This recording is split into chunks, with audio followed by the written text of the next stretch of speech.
Ang kwentong ito ay na-share sa atin ng ating kaibigan. Itago na lang natin sa pangalang Mando. Taong 2000. Kapis.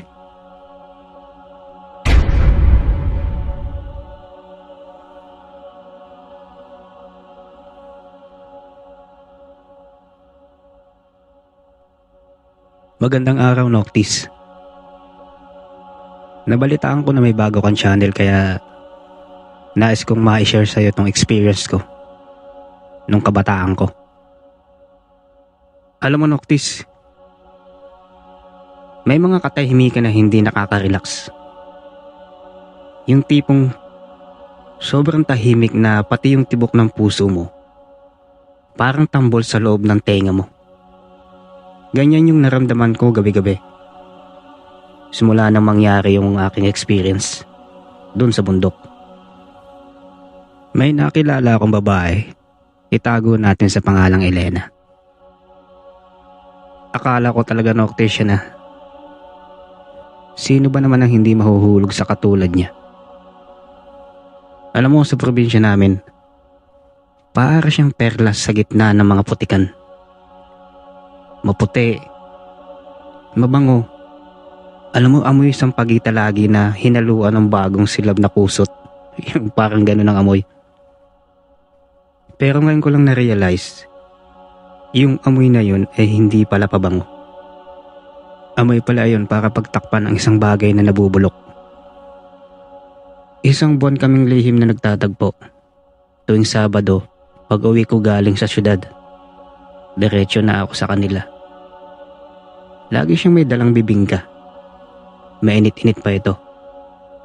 Nakabalot sa dahon ng saging. Pero may kakaiba doon sa texture. Alam mo, masyadong malambot. Yung palaman niya sa loob, para bang laman na giniling ng pinong-pino, walang hibla. Masarap ba, Mando? Tanong sa akin ni Elena habang siya ay nakangiti. Nung niyaya niya ako sa piyesta ng pulang buwan, wala akong pag-aalinlangan na sumama. Nagpaalam ako kay nanay, pero nag-alala siya. Panay ang krus sa dibdib nung nagpaalam ako sa kanya. Oy anak, aba Mando, alam mo ba yung bundok na yan ha? Marami akong nababalita tungkol dyan. Abay yung mga pumupunta daw dyan ay hindi na nakakabalik. Ay nako, tigil-tigilan mo yan. Ayaw akong payagan ni nanay ng mga sandali ngayon. Pero dahil sa pag-ibig, naging bingi ako. Naglakad kami ni Elena. Habang papalayo sa baryo, unti-unti nawawala yung ingay ng mga kuliglig. Alam mo yun? Sa gubat, diba? Dapat maingay ang mga insekto. Pero nang gabing yaon, parang hinihigop ng mga puno yung tunog. Ang naririnig ko lang ay yung kaluskos ng bestida ni Elena at yung mabigat kong paghinga. Napansin ko habang paakyat kami sa bundok, ay para bang humahaba ang bias ni Elena. Ang bilis ng mga hakbang niya pero hindi man lang siya humihingal.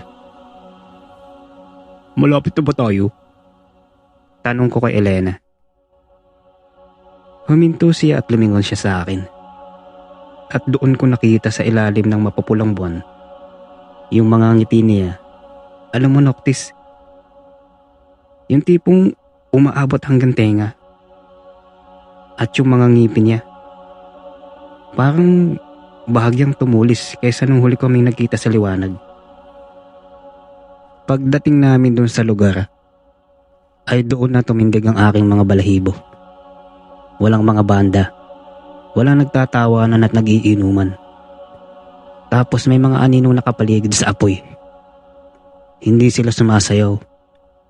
Nag-uumpugan sila. May mga taong nakatingala sa langit pero ang leeg nila ay parang binalian. At yung amoy, yun na yun ang amoy ng bibingka na binibigay sa akin ni Elena. Malangsa at amoy dugo. Bigla akong naramdaman ang kamay ni Elena. Humawak siya sa braso ko. Napakalamig ng kamay niya, parang yelo. Mando, pinapakilala ko sa iyo ang aking pamilya. Eto sila, pagmasdan mo.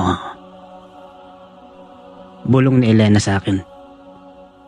Pero ang boses niya ay parang dalawang boses na pinagsama. Isang babae at isang hayop na humahalakhak. Hindi na ako nakagalaw. Nung iupo nila ako sa batong altar, yung takot ko, parang laso na nagpatigas sa mga kalamnan ko. Pero bago pa man dumapo ang unang kuko sa balat ko, may narinig akong pamilyar na boses mula sa malayo. Boses iyon ni nanay. At ang kasunod nun, isang putok ng baril. Yung luma naming paltik. At may amoy ng insenso na biglang humalo sa hangin. Nagkagulo ang mga halimaw. Parang mga asong nabulabog. At doon lang bumalik ang lakas ng aking mga binti. Tumakbo ako. Wala akong makita kundi ang dilim. Pero ramdam ko sa likod ko yung hangin na dulot na mabilis na paghabol nila sa akin. Naririnig ko ang kaluskos ng kanilang mga kuko sa lupa. Ilang oras pa ang lumipas at nakaabot ako sa kapilya ng simbahan sa paanan ng bundok. Pagpasok ko doon, biglang naputol ang lahat ng ingay. Doon ko nakita si nanay. Hawak ang rosaryo at yung taling agimat ni lolo na laging nakasabit sa pinto. Dala-dala niya. Alam mo, Noctis, hanggang ngayon, hindi ko malimutan yung mga pangyayaring yun. Hindi na ako lumalabas pagkabilugan ng buwan.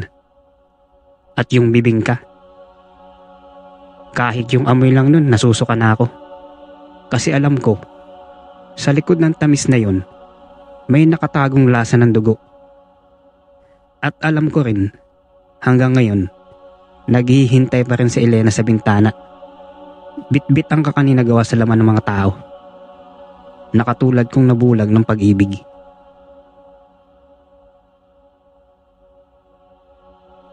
Okay mga kababayan, isa na namang magandang kwento ang na-share sa atin ng ating kaibigan.